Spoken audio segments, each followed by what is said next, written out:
Welcome back to another technical deep dive here in the debug zone.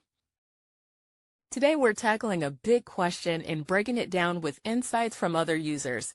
Hopefully this clears up some misconceptions and helps you get the answer you need. So buckle up, stay a little curious, and let's jump right in.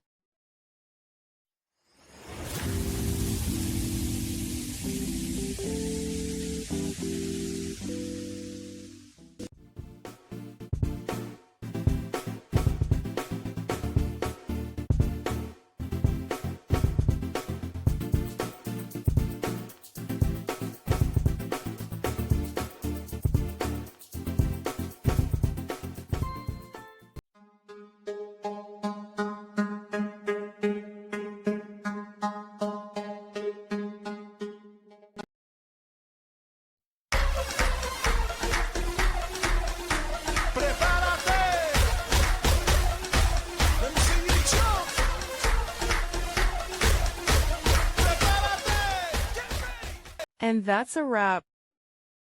I hope you found the answer you were looking for. If you did, take a second to hit that subscribe button. It really helps out. And let me know in the comments which solution worked best for you. See you next time in the debug zone.